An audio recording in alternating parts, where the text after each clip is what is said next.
যোৱা লোকসভা নিৰ্বাচনত কংগ্ৰেছ দলে তেওঁক লোকসভা টিকেট প্ৰদান কৰিলে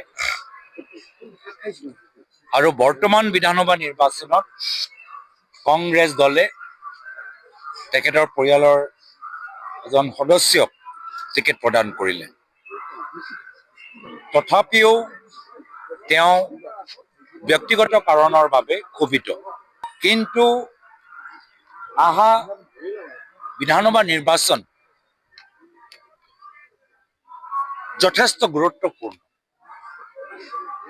এই নিৰ্বাচন অসমৰ ভৱিষ্যত নিৰ্ধাৰিত কৰিব।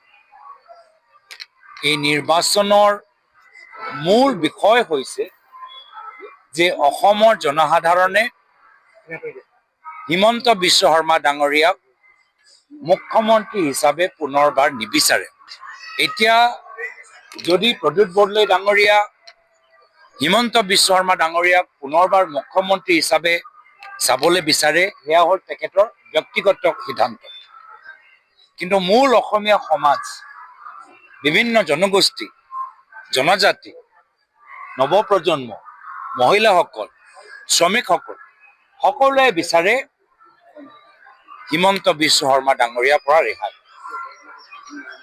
আৰু আমি বৃহত্তৰ অসমীয়া জাতিৰ স্বাৰ্থত অসমৰ জনসাধাৰণ মূল যে তেওঁলোকৰ দাবী, সেই দাবীৰ লগত সমৰ্থন জনাই আমি নিজৰ দলৰ কামখিনি আগুৱাই লৈ যামগৈ।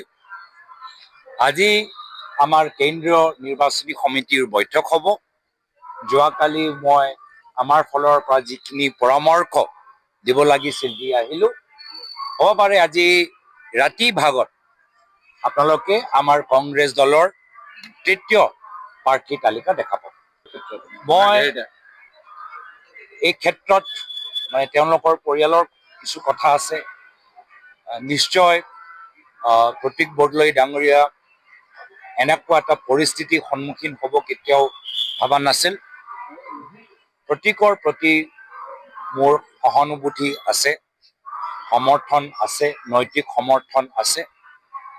মই প্ৰতীকৰ ওপৰত কি সিদ্ধান্ত সি ল'বলৈ বিচাৰে, মই পৰৱৰ্তী সময়ত মই দলৰ হৈ তেখেতৰ লগত কথাখিনি পাতিম আৰু আমাৰ কেন্দ্ৰীয় নেতৃত্বৰ লগতো এখন চিট, মাৰ্ঘেৰিটা চিটৰ লৈ তেওঁলোকৰ আজি বৈঠকত কি আলোচনা হয় মই অৱগত হ'বলৈ চেষ্টা কৰিম।